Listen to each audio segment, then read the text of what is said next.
again. Hello. As I said, I'm back with hitting that microphone. That's just what I do. So, this is a 5 minutes with Maun, and with these, I like to do what people have been asking of me that maybe isn't just a request. Like the last one I did was Madonna, because people were asking if I had seen that, her Instagram thing about the gonna eat some fried fish, and I was like, okay, I didn't even know that existed. That she had done that. And so that was kind of a fun 5 minutes with Maun. So this one, on my Patreon, I did a poll, and then as well as people just messaging me on various social media asking basically, who the hell are you? Talking about music, what do you know? Valid question. So we're going to get started with that. And I might as well ask, are people going to like me? Are people going to like me? Without a doubt. Oh, thanks, 8-Ball. Thanks. It's been wrong like the past 4 days. Okay, so the main thing people are wondering about is if I have a singing background, music background. Also, I had mentioned I was in radio, and so they were wanting to know my radio background. So we'll start with singing since that's kind of a whole life thing. So I've been singing since I was little, obviously. I come from a very musical family, mostly like church. So they would sing at church, and they would form little quartets and sing at, different church events or music conventions, singing conventions, funerals even. And they're all very good. Can all read music. My grandpa was a semi-pro piano player, semi-professional. He was in World War II, and then he was playing with a band that, like a group that would play at different bars, and they were very famous. Like, they did auditions, and out of all these people, like, they chose him. But he ended up giving it up because of my grandma, and he didn't want to be gone on the weekends and things like that. So very good at piano. So my whole life listening to him play the piano, and also he taught me how to read music and how to sing harmony and things like that. And I also entered singing competitions when I was little. I would usually win or place, first runner up or something like that.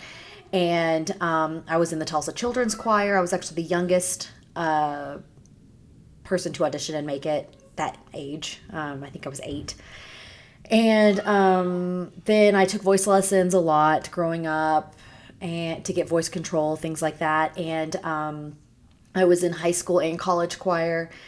Very much enjoyed that. And so in my senior year of high school, I auditioned for Savannah Idol in Savannah, Georgia, and I got first runner up. So they sent me to Miami to audition for American Idol, in which I made it to the second round of that, and then got the axe. Again, like I said, I as you can tell, I have more of a raspy sounding voice, almost like who sings the...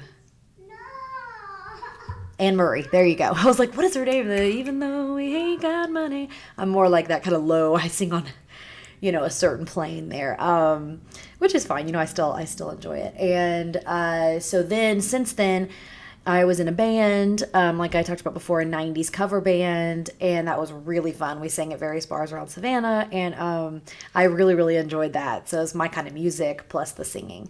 And since then, of course, I quit that when I met my husband and got married and things.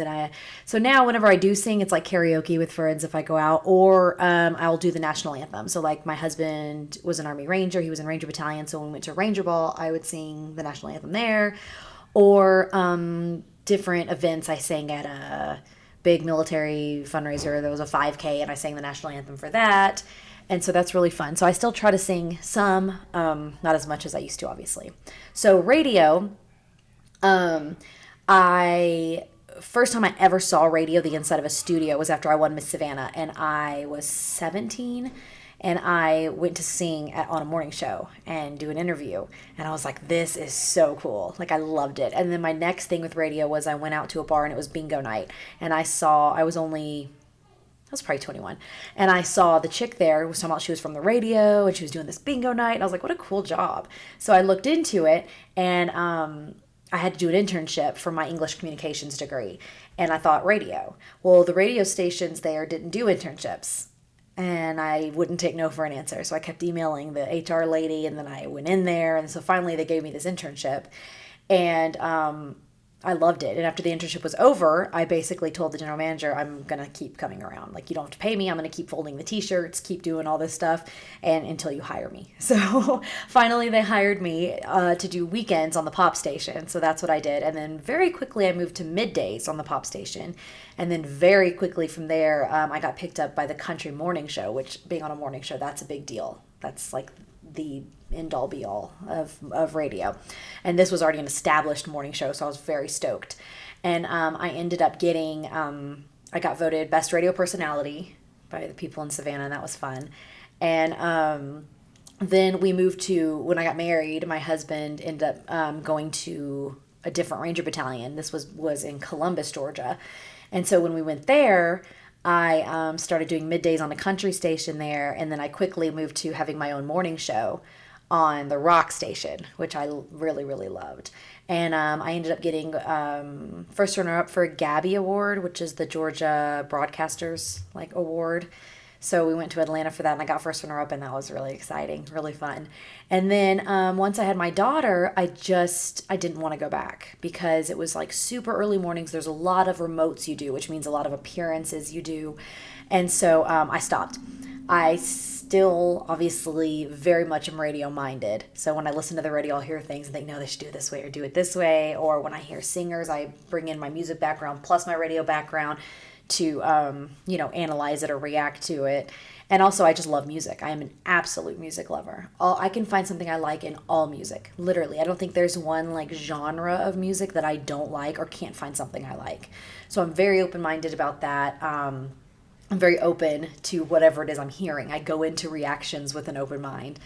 And so, yeah, I really think that's one reason, that's the main reason I started this channel, was to kind of hone in on that radio and music background that I miss, but still do something that's even more important to me, which is raising my girls and being home with them and, more so than just now when I don't have a choice, but to be home with them during this isolation. But yeah, be home with them and raise them and have my family in my house and things like that. So I'm not saying I wouldn't ever go back to radio or ever go back to something musical, but it would be after my youngest daughter, who's 11 months old, goodness, almost 11 months old. Almost 11, oh gosh, until she is in school as well, because it's important to me, I feel, to be home with them. Oh, and another reason when I stopped doing radio, I went and got my master's in children's library science. And so, like I said, it's important for me to be home with my girls right now and teaching them and helping them and with their development and things. So, a little over 5 minutes, but I talked as fast as I could. I hope that answered a lot of your questions. If it didn't, if you have more questions, if you're curious about anything, then hit me up, comments, and I'll answer. So, Music with Monnalie. Cheers.